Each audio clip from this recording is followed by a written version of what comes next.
Welcome into the latest edition of Louisiana Loaded right here, getting you set for the weekend on opening day of the college baseball season, joined by my man, Willie Helmers, and we will be joined by LSU baseball legend. Be on the call. Ben McDonald will join us here shortly. But before we get to the conversation, if you're watching us on YouTube, make sure and subscribe right now. If you're hitting us on social media, get back to the YouTube link and make sure and give us a subscription as we are growing these numbers here in Louisiana Loaded. Appreciate all the feedback, all the love and support. It's been great to be back and looking forward to college baseball season. It's here, like it or not, Friday, opening day, and who better to have on the pod than, the one and only LSU great. The one and only, number 19 in your programs, number 1 in your heart, Big Ben McDonald. He will be on the call today and through the weekend of opening weekend, and we bring him into the conversation now. Ben has been a whirlwind for him. He was at the College Baseball Hall of Fame over in St. Louis. Some late travel puts him back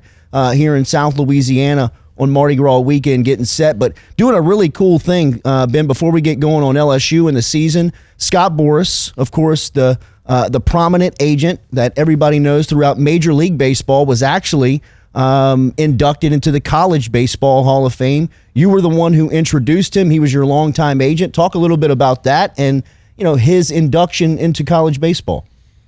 Yeah, it was a really cool night. Great to be with you guys. Yes, sir. And happy opening day to everyone, man. It's an exciting time of the year. But yeah, they had 21 inductees in the College Baseball Hall of Fame last night. Some big time. I mean, there was some heat in the building. I mean, David Price went in, Steven Strasburg went in. Wow. Some of the best ever played the college game. And of course, Scott Boras went in, my old agent, as the first ever agent into the College Baseball Hall of Fame, when it is a contributor.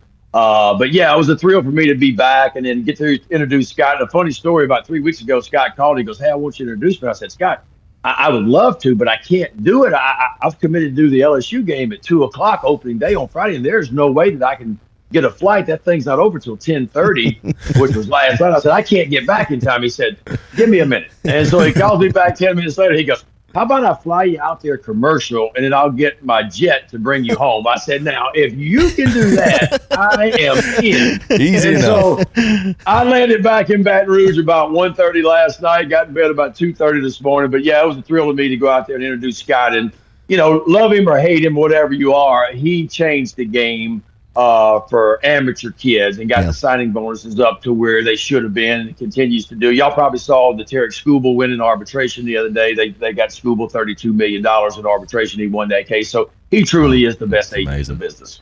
Ben, to LSU we go, and you'll be on the call this weekend. Jay Johnson enters his 5th season. He's coming off of his 2nd national championship. The discussion when he got here was, he was still kind of proving himself for this position. We were waiting on him to land. Now he's here. Who is Jay Johnson going in to this 2026 college baseball season? Simply put, he's the best coach in college baseball. I knew Jay, and when you do the College World Series, you meet with the opposing or the teams that are going to play. You meet with the coaches every morning. They talk about who's going to pitch and their batting lineup. And I was lucky enough both times Jay went to the College World Series with Arizona, I had his ball game, so I got to talk to Jay every morning before they went out and played. And every time I left a meeting with Jay Johnson, I always walked away and went, "There's something different about that cat. There's something different. He's got it figured out, how it's going to happen, what he's going to do, how he's going to pivot to this at this situation." I was like, this guy's the most prepared coach in the country. You fast forward to 4 years ago, and Scott Weber goes and gets Jay Johnson, and I knew it. And I was on some show, and I said, "Listen, they said, how successful is Jay Johnson going to be?" I said, "Guys, I wouldn't be surprised if he wins 2 national titles in his first 5 or 6 years." Well, It took him 4 years to win 2 of them, And what I love about Jay, there's many things I love about Jay, and you guys know this, and Willie, you know this, is like, first of all, he said the first thing that came out of his mouth when he took the job is, "My number one goal is to put LSU baseball back on the top of the mountain." Well, it took him 2 years to do that. And he's the first ever coach to take over a program and win multiple national titles in 4 years. It's never been done in the history of college baseball before. So that's what we're looking at. And one more point that I'd like to share with you guys. Mm-hmm. The greatest coach to ever coach the college game was Skip Bertman. Skip Bertman won 72% of his games at LSU in 18 years, 5 national titles. Jay Johnson, to kind of give you guys an idea of what he's doing right now, 2 national titles in 4 years. He's winning 71% of his games at LSU in a time where you could make the case that it might even, because of NIL, because of the transfer portal, because of some of the parity that's out there, it might even be more difficult to win in today's game than what it was many years ago. So that kind of gives you an idea of what Jay Johnson is doing. Yeah, I agree. When you look at what he's doing in this time period, just something that you never thought would be attainable, the type of success and run he's having right now. Right. How important is it from a coaching standpoint to return the group? A lot of the first couple of years, there was turnover on his staff because he was having so much success. Now it stayed consistent for 2 years, including Yeski at the pitching coach. How important is that? So important. I mean, look, how many programs in college baseball could say you got the 2-time national head coach of the year? And oh, by the way, your pitching coach, Nate Yeski's been the assistant coach of the year twice. He's been the national pitching coach of the year 3 times. Oh, and Josh Jordan, by the way, has also been the national assistant coach of the year as well. So how many staffs can say you got the national coach of the year 2 times and 2 assistant coaches that have been assistant coaches of the year? So it's a well-oiled machine. Josh Jordan could have taken another job. We know that. He could be a head coach somewhere else. He decided to stay with LSU. Nate Yeski is the best pitching coach in the country. It's proven by what they did the last couple of years. LSU's led the nation in strikeouts each of the last 2 years. ERA was really good last year in what they did. He's the best in the business. So this is a well-oiled machine that LSU has. It's a relentless recruiting system that they have. We know the NIL, you got to have the bag of money. I get that piece of it. You got to play that game. And if you're not playing that game, you're going to get left behind. But as much as we want to call Lane Kiffin the portal king, Jay Johnson might be a step above him. Oh, there's no doubt. No doubt. And when you look at, going back to back, that's something that, Jay hasn't done yet. And obviously it's attainable. Had the opportunity to do it in 2024 when I was on the team and fell short in North Carolina. To you, what does that look like going back to back this year? Obviously it's on his shoulders, but, I think knowing Jay, he's not like that. But from your perspective, what does that seem like? Yeah, that's a good point. You make a good point. It's hard to win it, first of all. It's hard to get there. Yeah, look right. What happened last year in the SEC. Texas steps into the SEC for the first time. They win the regular season title. They look like world beaters, right? Vanderbilt goes in as the number 1 overall seed, but yet LSU wins the national championship. So it's so hard to get to Omaha. The SEC's a gauntlet again. I think what's different about this year is I feel like you're returning. Really, when y'all, 1 in 23 and then you go in 24, y'all lost a lot of players. There wasn't a whole lot of returning players. Yeah. Right. And LSU did lose a lot. We know Milm is the only person in the infield that's back. There's some portal guys in there too. Of course, Aaron Beatty will be a catcher. Now the whole outfield is back, and it arguably could be one of the best outfields in the country when you talk about defense and offense. But I feel like there's a few more pieces that are coming back this year, and there's also some guys like Aaron Beatty who got very valuable playing time last year. Aaron Beatty caught, I think, Ianson every Saturday in the SEC, so he kind of got his feet wet. He kind of knew what it was about. He got some valuable playing time. So I think they're in a better position here in 26 than what they were in 24 to really make some noise. And look, you go back to the 24 year, you guys were right there. Yeah, it was close. Jake Brown, I love him to death. And look, it happened to me. I gave up a big moment. But yeah, a ball that he didn't catch could have changed the whole complexion of that game. They could have went to the, and hosted our Super Regional and been at the College World Series too. So that's how close it is, man. Yeah. It's this close of making it and not making it. But I think they're in a great place. That's why I love baseball. You can't replace Ianson and Anderson. That's a concern for me. What those people forget, but Anthony Ianson and Anderson were a combined 24-3 last year. 24-3, those two guys went. They threw 227 innings and struck out 332 batters. You don't replace that, but you might be able to make it up in the aggregate. And if I look at this pitching staff on paper, and it's a mouthful to say this, guys, but it very well could be the deepest from 1 to, say, 12 or 13 that LSU's ever had. Yeah. Jay announced yesterday Kason Evans going to go on Friday. Evans is a guy that made 19 appearances last season as a highly heralded freshman and now comes back as a primetime starter. He got 3 starts last year in those 19 outings. Now, as the guy on Friday, what do you make of him? It's going to be a big jump for him. And look, he had a freshman year that's really unparalleled. You look what he did in big moments. A freshman in the SEC doesn't get big-time playing time usually. And if you do get it, it's not going to be a leverage type situations all the time as a freshman and a pitcher. Man, this kid went into the fire, man, and he went into the fire in some big SEC moments, closed out some huge games for LSU, started, as you mentioned, a handful of times too. And so he's just a different mindset with this kid. This kid is different. It's like Derek Curiel. Curiel's a different cat too. A kid that not only did he perform as a freshman, right, he performs in a leadoff hitter in the SEC. But Evans is going to be fun to watch, see how he makes that transition from back into the bullpen, not to just the starting rotation, weekend rotation, but to the Friday night guy, because we all know the Friday night guy is the tone setter of the weekend. There's a lot of responsibility on all the pitchers, especially in that weekend rotation. But for the Friday night guy, there's a little bit more responsibility. But I do think he has the makeup, the way his demeanor is on the mound. Like, he's a dude for this. He's going to be fun to watch. Ben, you've been the local guy that was hyped up, that came in and had to live up to a billing and live up to a hype. William Schmidt was kind of that guy last year. He had 9 outings. When you look at his freshman season, it was maybe not as highly regarded as some people thought, but it was solid. Now he gets the ball on Sundays. What do you make of him now as a starter? I think a lot of LSU season is going to hinge on William Schmidt, and can he take the same jump that maybe Cade Anderson took? I went back and looked at Cade Anderson's numbers, guys, his freshman year. Walked a lot of guys. In the SEC, he had 5 appearances, Cade Anderson did, his freshman year. He had a 27 ERA. In 3 1/3, he gave up, I don't know how many runs. It was like 12 runs. Well, don't you know, in 5 appearances for William Schmidt in the SEC last year, guess what his ERA was? It was 27. He had a lot of walks last year. He gave up a lot of runs.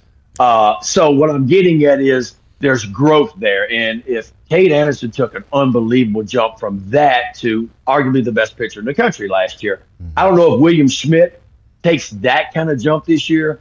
The key for William Schmidt, and you guys know this, is can he attack the ball and keep the ball over the white part of the plate? His stuff is elite. And it's a reason why pro scouts, you hear the numbers, but he was the number 1 right-handed pitcher coming out of high school a couple years ago. Didn't want to go to the draft.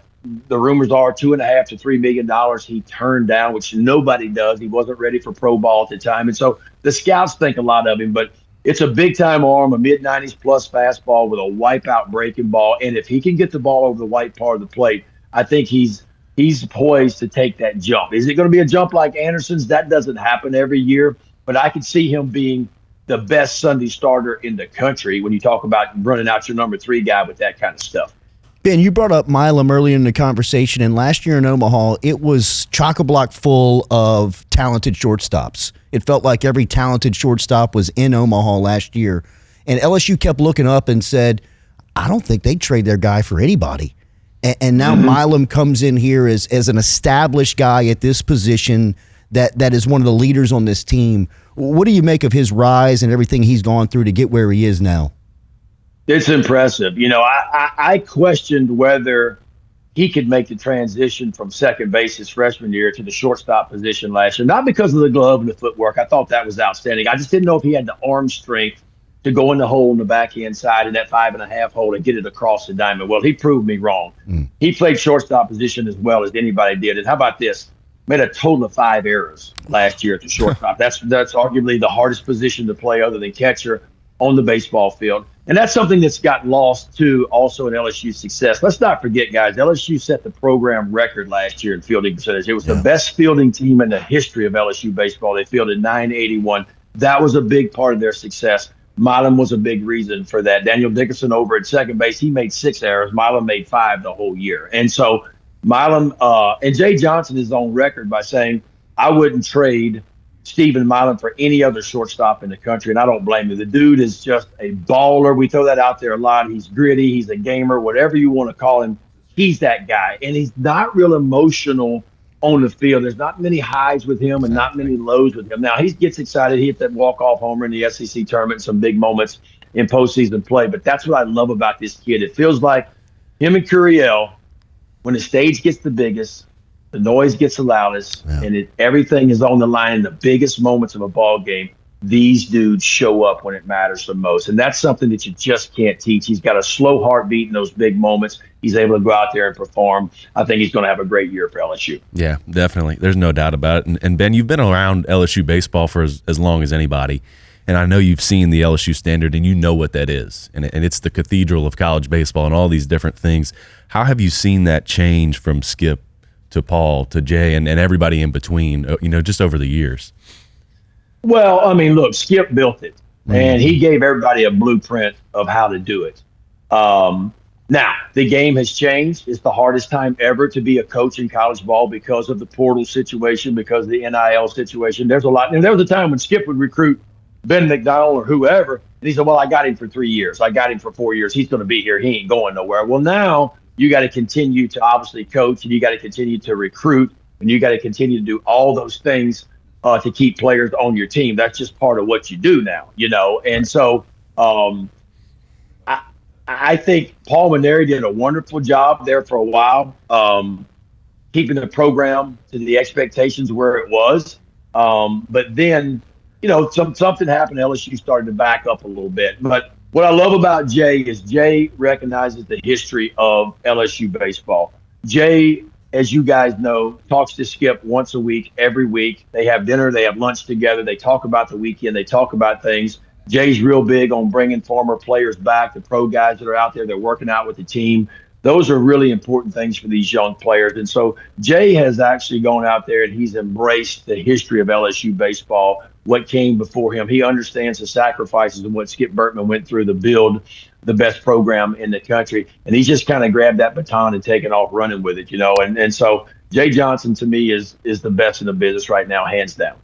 Ben, you've become one of the faces of college baseball, or at least one of the voices of it as far as it goes, and really from the SEC perspective.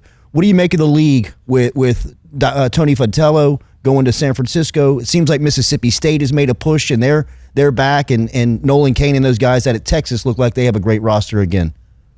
No, it's I think, 10 out of the 16 teams ranked top 25 preseason. It's going to be, it's the best baseball conference in the country, hands down. More guys get drafted out of the SEC than any other program that's out there. And so, listen, it's going to be what it's going to be. And, I think Mississippi State, anytime you get a coaching change, it's always, Skip used to say that's always good for 5 more wins. You go get Brian O'Connor from Virginia, who's won national title, who played for another national title, been to Omaha a bunch of times. He's arguably one of the best coaches in the country.